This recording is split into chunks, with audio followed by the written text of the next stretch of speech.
uniquement d'aider militairement l'Ukraine, mais aussi d'intervenir dans le ciel ukrainien. Ça pose évidemment énormément de questions. D'abord les faits. On vous retrouve, Lucille, pour les indispensables.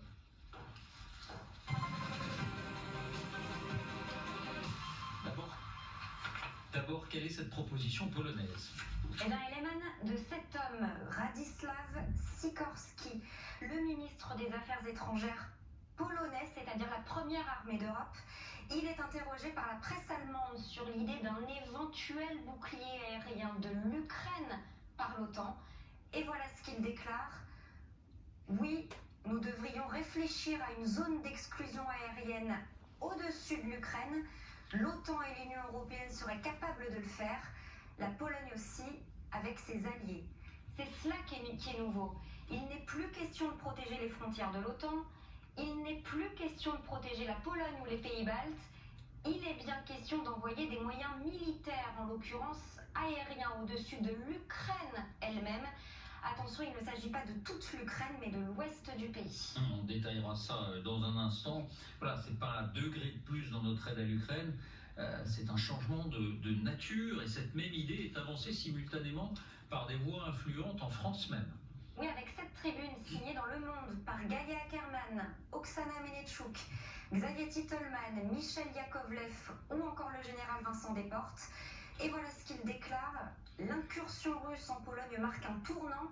Le temps de la posture exclusivement défensive est révolu. Une zone de protection aérienne permettrait à une coalition européenne de neutraliser missiles et drones russes au-dessus du territoire ukrainien occidental. En quoi cela consisterait ? Eh bien, c'est l'idée d'une barrière de défense qui couvrirait environ la moitié du ciel ukrainien à partir du fleuve Dniepr jusqu'à la frontière polonaise ou roumaine. Donc loin, très loin de la ligne de front, grosso modo 200 ou 300 km en arrière.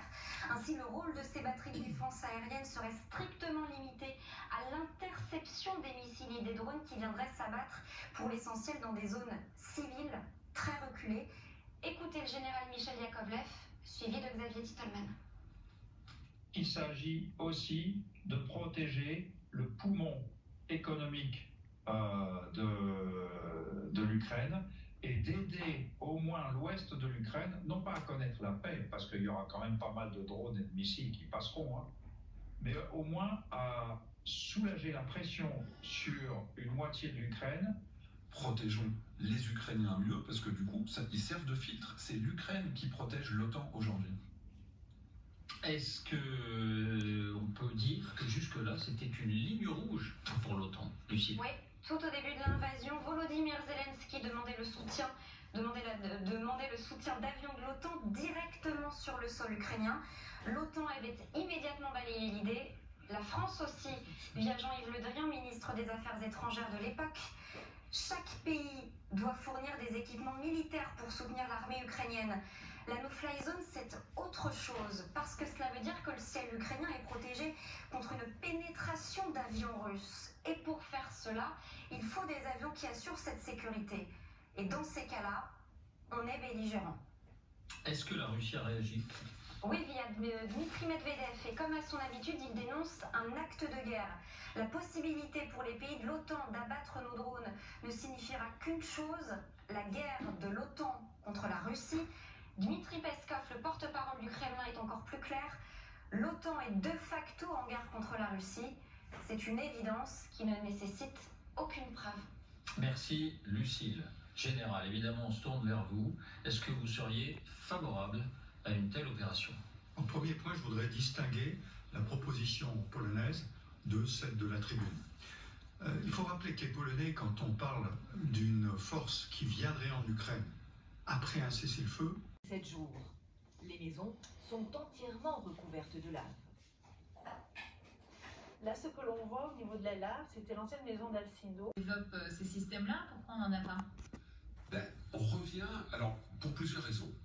D'abord, ça demande une coordination, il faut les produire, il faut se mettre d'accord avec tous les pays du flanc oriental. Est-ce qu'on dote de systèmes acoustiques toute cette zone ?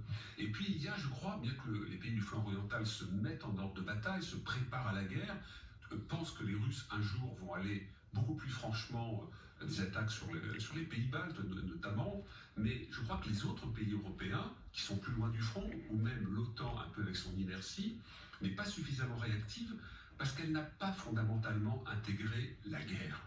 Nos économies de guerre ne sont pas des économies de guerre, de vraie guerre, sont des économies qui flirtent avec le concept de la guerre, et le dispositif sur le terrain n'est pas un dispositif de guerre, c'est un dispositif qui protège, encore une fois, avec des moyens importants, mais qui ne veut pas aller plus loin, et d'une certaine façon, Poutine nous aide. Poutine nous montre ce qu'il faut faire, et il faut le faire maintenant, et on revient à la problématique que nous avons... Mais vous diriez donc que nous sommes en guerre? Pour moi, je pense que nous ne sommes pas en guerre parce qu'on n'a pas déclaré la guerre à la Russie. Nous sommes dans un état de guerre parce que la Russie nous mène une guerre hybride et dans les moyens militaires qui peuvent entraîner des morts. Il y a quand même eu en Pologne un couple qui est descendu prendre, un couple de retraités qui est descendu prendre son café chez lui en bas et le haut de la maison a été quasiment rasé. Alors, je suis très frappé de voir qu'en Europe de l'Ouest, on dit « Oh oui, il n'y a pas grand-chose ». Je me dis « Mais attendez, vos grands-parents, en France, ils sont à la campagne, en Normandie, ils descendent à 7 heures prendre leur café, et bam, ils entendent et tout le toit de la maison est rasé. C'est une petite chose. Non, ça n'est pas une petite chose.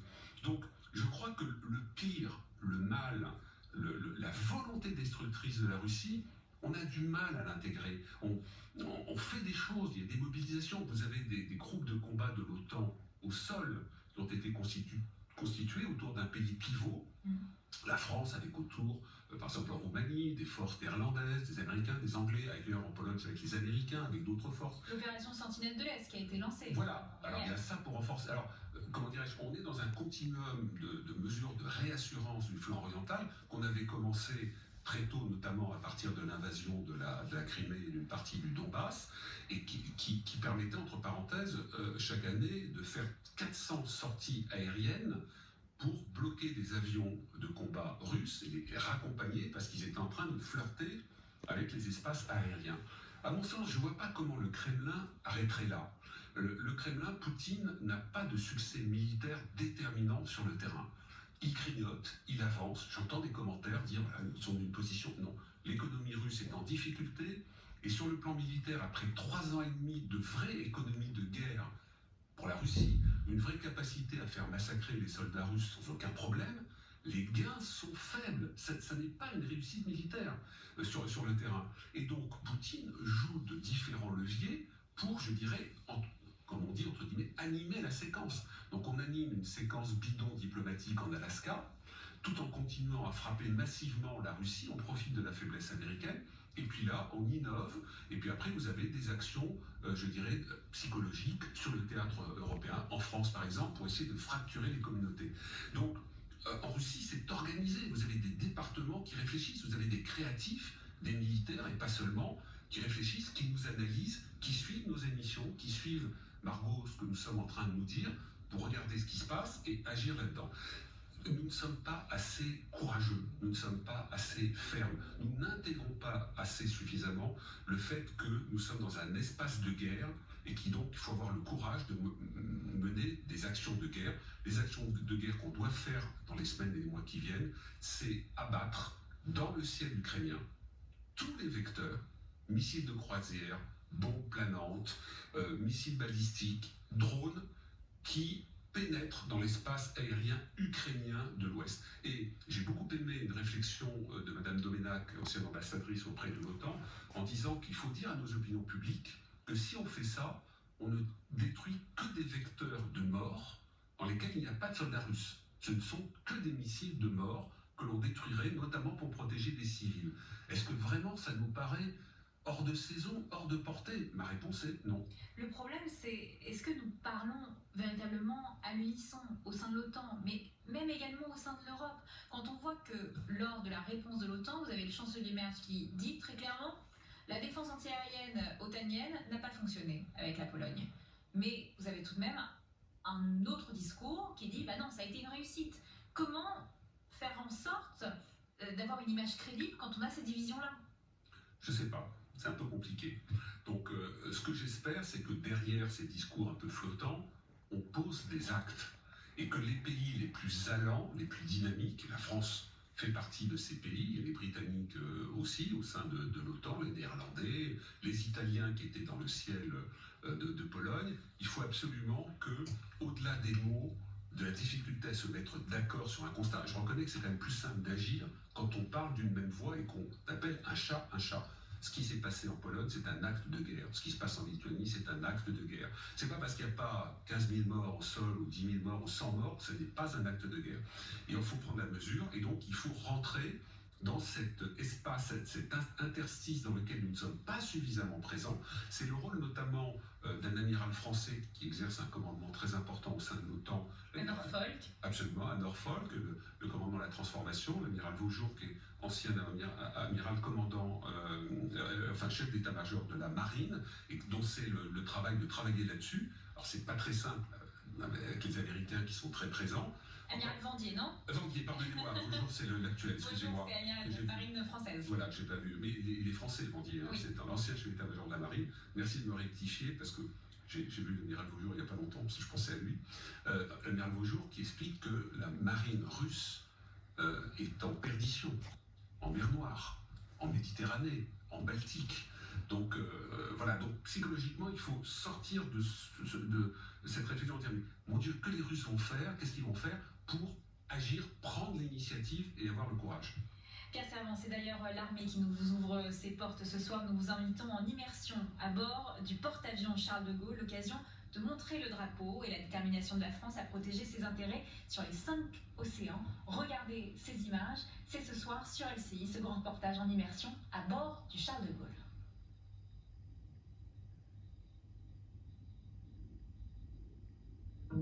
Et ça remonte à qui en fait? Ça se passe exactement comme on est organisé en France. C'est-à-dire vous avez un PC opération généralement par zone ou par pays. En France, avant c'était Tavernip en région parisienne, maintenant c'est Lyon-Montverdun, où on centralise toute l'activité aérienne au sud de votre pays. Donc en permanence, par exemple, pour illustrer ce qui se passe en France, vous avez l'armée de l'air et de l'espace détecte les 12 500 mouvements aériens qu'il y a tous les jours sur une période de 24 heures au-dessus du territoire métropolitain. Et chaque appareil doit être détecté, identifié, contrôlé. Si on a le moindre doute à un moment donné, qu'est-ce qu'on fait? On fait décoller la chasse en fait. C'est exactement ce qui s'est passé. En plus, évidemment, dans les pays de l'Est, on surveille particulièrement ce qui vient, bien sûr, de la Russie ou de l'Ukraine. Donc là, on détecte le drone qui arrive. Je pense d'ailleurs que sur l'illustration, c'est pas forcément ce drone-là qui ressemblait à un Predator. À mon avis, c'est un drone de type Shahid ou l'autre, là, le Gerbera, qui sont des tout petits drones. Et donc, en fonction de la menace, ce qu'il faut être prudent aussi dans l'interception de ce type de drone, c'est ne pas faire plus de dégâts que le drone pourrait en faire. Je m'explique, si vous tirez avec un armement assez important qui équipe des avions de combat qui sont faits avant tout pour détruire des avions de combat, détruire des chasseurs bombardiers adverses, voire des missiles de croisière avec une forte charge militaire, si vous tirez sur un tout petit drone comme ça, la charge militaire du missile est plus importante que ce qu'il y a dans le drone. J'entendais un journaliste tout à l'heure dire c'est comme tirer sur une mouche avec un bazooka, quoi. C'est un peu ça, absolument. Ouais. Et donc, justement, la munition bazooka, il ne faut pas qu'elle touche des populations civiles en bas. Donc, en fait, il faut beaucoup de sang-froid, beaucoup de mesures, identifier exactement ce qui se passe. C'est plus facile quand il fait beau, entre parenthèses, que lorsqu'il fait mauvais temps. Oui, bien sûr. C'est pour ça qu'il faut identifier. Donc, ce qui semblerait s'être passé en Roumanie, effectivement, je pense c'est un drone de type Shahid ou un de ses dérivés, comme le Gerbera. Et les chasseurs ont décollé, ce qui est tout à fait normal, et sont allés voir de quoi il s'agissait. Et manifestement, il n'a pas eu d'action très agressif, il n'est pas allé bombarder, si vous voulez, un objectif civil ou une base aérienne ou un objectif militaire. Il a tourné quelque part, et c'est 10 km, c'est pas la profondeur du territoire roumain. 10 km, c'est quasiment la frontière, c'est une minute pour un chasseur, même pas 30 secondes. Donc ça veut dire quoi? Il a tourné, et puis après, apparemment, il est reparti, sauf s'ils l'ont détruit, je ne sais pas s'ils l'ont détruit ou s'ils... Manifestement, ils l'ont raccompagné de ce que l'on sait. Ouais. Oui, je voulais juste exactement ça. Le ministère des Affaires étrangères roumain vient de communiquer. En fait, les pilotes, ils ont reçu l'ordre de le détruire, mais il se trouve qu'il était dans une zone qui n'était pas habitée. Donc justement, le détruire pesait plus de charges, de risques finalement, que de le laisser sortir du territoire roumain. Donc il a été raccompagné et l'armée roumaine a non seulement utilisé des F-16, mais il y a également eu des Eurofighters qui ont décollé donc de la base de l'OTAN de Mikhail Kogalnichan, qui se trouve pas loin d'ailleurs. Alors de toute façon, on évoquera tout à l'heure cette disproportion, enfin ce décalage dans les moyens utilisés, parce qu'évidemment ça fait aussi partie, l'argent c'est le nerf de la guerre, donc bien entendu. Il y a aussi une autre chose qu'on va évoquer dans un instant, c'est la fermeture du ciel ukrainien. Les Ukrainiens l'avaient demandé dès le début, dès le premier jour de cette guerre, Magali, on s'en souvient, on était sur le plateau ensemble, dès le premier jour, il demandait la fermeture de l'espace aérien ukrainien. On va y revenir longuement parce qu'il y a un certain nombre de professionnels qui publient une tribune aujourd'hui dans la presse. On va en parler ensemble. Je suis désolée, il faut qu'on fasse une courte pause. Mais ensuite... On va en parler. La Turquie, il n'y a pas de sujet aujourd'hui. Pourquoi? Parce que la Turquie connaît de leurs relations particulières avec le président Poutine. Ne sont pas inquiétés. En mer Noire, il n'y a pas grand-chose. Par contre, ce que vous observez de temps en temps, c'est qu'en Bulgarie ou en Roumanie, mais surtout en Roumanie, qui est au sud de l'Ukraine ici, et ben c'est là qu'il y a eu l'incident de cette nuit. C'est-à-dire que vous avez des drones qui attaquent. Je vous rappelle quand même que c'est entre 400 et parfois 800 drones criminels qui sont au-dessus de l'Ukraine tous les jours. Donc certains, effectivement, se perdent ou intentionnellement jouent avec les frontières. C'était le cas cette nuit, et c'était le cas de la nuit de mardi à mercredi pour la Pologne. Donc la Hongrie et la Slovaquie sont assez peu concernés. En revanche, la Pologne ici a presque 600 km de frontières communes, soit avec l'Ukraine, soit avec la Biélorussie. Et donc, comme toutes les opérations se passent ici, et ben, les incidents qu'on a pu observer se trouvaient à peu près ici. Donc les Rafales français qui ont décollé, c'était là. Ils sont là. Les F-16 dont on parlait tout à l'heure, c'était ici. On peut voir peut-être, je crois qu'on a une carte avec le trajet, justement, le fameux trajet de ces drones. Je vais me reculer un peu sans tomber. Alors on se posait la question d'ailleurs ces derniers jours, est-ce qu'ils partaient de Biélorussie ou de Russie ces drones? Manifestement un peu les deux. Hein. Alors pas tout à fait. En fait, précisément quand on regarde les trajectographies qui ont été délivrées par le commandement ukrainien, ils partent tous en fait de la Russie. Ah, tous. Ah, oui, y compris, on ne les a pas tous mis, mais vous voyez, ceux-ci, ils viennent de là. C'est-à-dire des territoires ukrainiens qui sont occupés aujourd'hui par les Russes. Donc c'est un peu partout, beaucoup ici dans le nord. Et ceux qui nous ont un peu préoccupés particulièrement, ce sont une douzaine, entre 12 et 20, qui sont allés en Pologne. Et ce qui n'a pas été assez dit, en fait, il y en a plusieurs qui sont allés en Biélorussie. Et certains même ont été interceptés par la Biélorussie. Ah oui. Et oui, donc ça vous montre aussi que... Oui, ça montre aussi que tout n'était pas forcément extrêmement bien contrôlé. Et on peut le comprendre quand on voit des petits engins qui sont votre taille, en fait, hein, et qui sont avec une petite aile, un tout petit moteur, qui vont faire 1000 km et qui ont un guidage quand même parfois un peu succinct. Ça veut dire que ces 19 drones-là qui sont entrés en Pologne, ils auraient pu arriver en Pologne un petit peu par accident, si j'ose dire? C'est une hypothèse. En fait, il y a trois possibilités. Un, c'est vraiment intentionnel, et j'ajoute quand même que la plupart de ces drones n'étaient pas armés. Hein. C'est-à-dire qu'il n'y avait pas de charge militaire, ou une charge militaire extrêmement faible. Hein. C'est le cas des Gerbera, qui sont des sortes de leurres, vous savez, qui sont envoyés. C'est des tout petits drones qui ont pour but essentiellement de leurrer la défense aérienne ukrainienne. Pourquoi? Parce que sur les scopes, de faire le distinguo entre un petit drone non armé et l'autre drone Shahid, qui lui en met une charge militaire suffisante pour faire des dégâts, et malheureusement dans les populations civiles, pour l'opérateur de défense aérienne, c'est très difficile de faire le distinguo. Donc il faut aller voir, et c'est comme ça qu'on sature la défense aérienne d'un pays. Alors, trois possibilités. Rapidement. Un, que ce soit effectivement une provocation. Deux, que ce soit une erreur de coordonnées, ce qui peut arriver. Et la troisième, qu'un leurrage ait entraîné en fait ce changement de situation. Quand on voit cette carte, je voudrais qu'on prenne Xavier Titelman qui nous attend en direct. On va se rasseoir si vous voulez. Bonjour à vous, Xavier Titelman. Vous faites partie des signataires d'une tribune qui paraît dans Le Monde cet après-midi, où vous dites il faut absolument protéger l'Europe en protégeant l'espace aérien ukrainien, c'est-à-dire en fait faire une no-fly zone au-dessus du ciel ukrainien. Ce qui, on en parlait avec Magali tout à l'heure, était exactement la première demande des Ukrainiens dès les premiers instants de cette guerre. Bien sûr, l'objectif, là on se rend bien compte aujourd'hui que les Ukrainiens, ils filtrent et ils abattent 90% de ces drones. Eux, ils les abattent avec des moyens efficients, c'est-à-dire avec un faible coût au regard de l'efficacité qu'ils donnent, c'est-à-dire des gros canons au sol et surtout des drones intercepteurs de drones qui coûtent entre 1000 et 3000 euros en fonction du type de vecteur qu'ils essayent de taper. Là, par exemple, celui qu'on voit à l'écran, ce que vous êtes en train de montrer, on est, nous, visuellement, dans la caméra, on est dans un drone suicide qui va rentrer en collision avec un Gerbera qui est devant nous. On est avec un drone avec intelligence artificielle. Une fois qu'ils sont en vol, ils vont aller tout seuls jusqu'à l'objectif. Donc là, c'est quelque chose qui va coûter entre 400 et 500 euros pour ce type d'interception-là. Le problème, c'est que nous, comme on n'a pas développé ces systèmes qui coûtent pas cher et qui sont efficaces, on est obligé de faire décoller des avions qui coûtent 20 000 euros de l'heure de vol pour pouvoir lancer des missiles qui coûtent 1,2 million d'euros pour chaque destruction. Donc le premier point, c'est en soutenant mieux la défense aérienne ukrainienne, en lui permettant de développer davantage de drones, de renforcer sa propre défense, ils vont filtrer davantage de drones et il y en a moins qui vont arriver en Pologne et en Roumanie. Ça, c'est le premier objectif. Le deuxième objectif de Sky Shield, c'est déjà de protéger la population civile légitimement, tel qu'on l'a fait à Sarajevo, tel qu'on l'a fait quand on a intercepté des drones outils qui fondaient sur la mer Noire, ou tel qu'on a intercepté des missiles qui allaient sur Israël. Légitimement, nous pouvons nous positionner sur le sol ukrainien pour intercepter ces missiles de croisière et ces drones.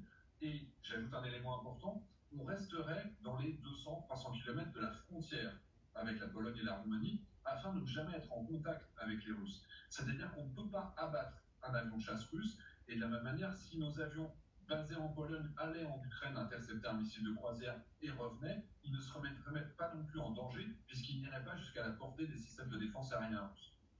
Alors ça, c'est